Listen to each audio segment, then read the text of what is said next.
ನಾನೇನು ಮಾಡಿಲ್ಲ, ಇದ್ದಕ್ಕಿದ್ದ ಹಾಗೆ ಅಪ್ಡೇಟ್ ಆಗಿದೆ. ಮೊಬೈಲ್ ಹಿಡ್ಕೊಂಡ ಸಾಕಷ್ಟು ಜನರಿಗೆ ಈ ಒಂದು ಪ್ರಶ್ನೆ ಕಾಡ್ತಾ ಇದೆ. ಅವರ ಮೊಬೈಲ್ನಲ್ಲಿರುವ ಸೆಟ್ಟಿಂಗ್ ಹೇಗೆ ಬದಲಾಯಿತು, ಯಾಕಾಯಿತು ಅನ್ನೋ ಪ್ರಶ್ನೆ ಕಾಡ್ತಾ ಇದೆ. ಸದ್ಯ ಇದೊಂದು ಗೊಂದಲವಾಗಿ ಕಾಡ್ತಾ ಇರೋದರಲ್ಲಿ ಅನುಮಾನವೇ ಬೇಡ. ಒಂದೆರಡಲ್ಲ, ಅನೇಕ ಆಂಡ್ರಾಯ್ಡ್ ಫೋನ್ ಬಳಕೆದಾರರು ತಮ್ಮ ಕರೆ ಮತ್ತು ಡಯಲ್ ಸೆಟ್ಟಿಂಗ್ಗಳಲ್ಲಿ ತಕ್ಷಣದ ಬದಲಾವಣೆಗಳನ್ನು ನೋಡಿ ಬೇಸರಕ್ಕೆ ಒಳಗಾಗಿದ್ದಾರೆ. ಇದು ಚೂರೇ ಚೂರು ಚೆನ್ನಾಗಿಲ್ಲ, ಹಳೆಯದ್ದೇ ಚೆನ್ನಾಗಿತ್ತು ಅನ್ನೋ ಅಭಿಪ್ರಾಯವನ್ನು ಹೊರಹಾಕ್ತಾ ಇದ್ದಾರೆ. ಈ ಕುರಿತು ಸಂಪೂರ್ಣವಾದ ಮಾಹಿತಿಯನ್ನು ನೀಡ್ತಾ ಹೋಗ್ತೀನಿ. ನಾನು ನಿಮ್ಮ ಶಿವರಾಜ್ ಬಾಣಂಕಿ. ನೀವು ಸುದ್ದಿಯಾನದ ಸಬ್ಸ್ಕ್ರೈಬರ್ ಆಗೋದನ್ನು ಮರಿಬೇಡಿ. ನಿಮ್ಮ ಫೋನ್ನಿಂದ ನೀವು ಯಾರಿಗಾದರೂ ಕರೆ ಮಾಡಿದಾಗ ಅಥವಾ ಕರೆ ಸ್ವೀಕರಿಸಿದಾಗ ಫೋನ್ನ ಇಂಟರ್ಫೇಸ್ ಮತ್ತು ವಿನ್ಯಾಸ ಬದಲಾಗಿದೆ ಅಂತ ಹೇಳಿ ತೋರಿಸ್ತಾ ಇದೆ. ಯಾವುದೇ ಸೆಟ್ಟಿಂಗ್ಗಳನ್ನು ಬದಲಾಯಿಸದೆ ಡಿಸ್ಪ್ಲೇ ಹೇಗೆ ತನ್ನಷ್ಟಕ್ಕೆ ತಾನೇ ಬದಲಾಯಿತು ಅಂಥೇಳಿ ಅನೇಕ ಜನ ಸಾಕಷ್ಟು ಭಯಭೀತರಾಗಿದೆ.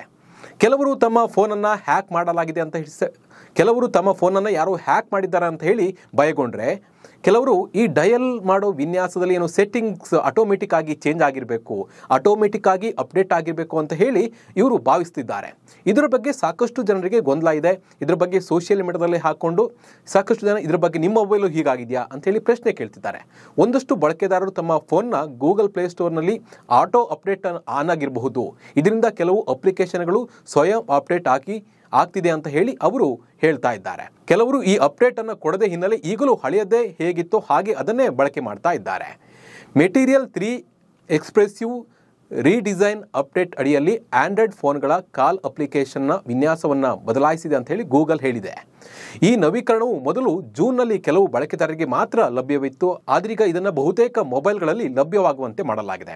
ಹೊಸ ಸೆಟ್ಟಿಂಗ್ಗಳ ಪ್ರಕಾರ ಈಗ ಒಂದೇ ಸಂಖ್ಯೆಯಿಂದ ಬರುವ ಎಲ್ಲ ಕರೆಗಳು ಒಂದೇ ಸ್ಥಳದಲ್ಲಿ ಸಿಗೋದಿಲ್ಲ. ಬದಲಿಗೆ ಅವು ಸಮಯಕ್ಕೆ ಎಷ್ಟೊತ್ತಿಗೆ ಫೋನ್ ಬಂತು ಅವಾಗಲೇ ಅದು ಇರುತ್ತೆ, ಅದ್ರ ನೆಕ್ಸ್ಟ್ ಅಂತ ಹೇಳಿ ಕಾಣ್ತಾ ಹೋಗುತ್ತೆ, ಹಿಸ್ಟರಿಯಲ್ಲಿ ಕಾಣ್ತಾ ಹೋಗುತ್ತೆ. ಇದರೊಂದಿಗೆ ಬಳಕೆದಾರರು ತಮ್ಮ ಕಾಲ್ ಹಿಸ್ಟರಿಯನ್ನು ಹೆಚ್ಚು ಸ್ಪಷ್ಟವಾಗಿ ಅರ್ಥ ಮಾಡ್ಕೊಳ್ಬಹುದು.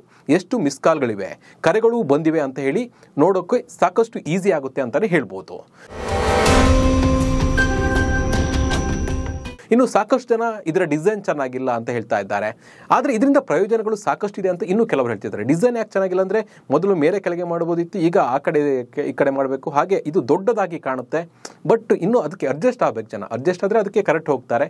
ಹಾಗಾಗಿ ಈ ಹೊಸದು ಬೇಡ, ಹಳೇದೇ ಇರಲಿ ಅಂತ ಹೇಳಿ ಹೇಳ್ತಾ ಇದ್ದಾರೆ. ಇದಕ್ಕೆ ಬಳಕೆದಾರರು ತಮ್ಮ ಫೋನ್ನ ಸೆಟ್ಟಿಂಗಿಗೆ ಹೋಗಿ, ನಿಮಗೆ ಹಳೆ ಡಿಸೈನೇ ಬೇಕು, ಹೊಸ ಡಿಸೈನ್ ಬೇಡ ಅಂದರೆ ತಮ್ಮ ಫೋನ್ನ ಸೆಟ್ಟಿಂಗಿಗೆ ಹೋಗಿ ಆಟೋ ಅಪ್ಡೇಟನ್ನು ಕ್ಯಾನ್ಸಲ್ ಮಾಡಬೇಕು. ಹೀಗೆ ಮಾಡಿಕೊಂಡ್ರೆ ನಿಮಗೆ ಹೊಸ ಡಿಸೈನ್ ಹೋಗಿ ಹಳೆಯ ಡಿಸೈನ್ ಬರುತ್ತೆ. ಈ ಬಗ್ಗೆ ನಿಮ್ಮ ಅನಿಸಿಕೆ ಮತ್ತು ಅಭಿಪ್ರಾಯವನ್ನು ನಮಗೆ ಕಮೆಂಟ್ ಮೂಲಕ ತಿಳಿಸಿ. ನಮಸ್ಕಾರ.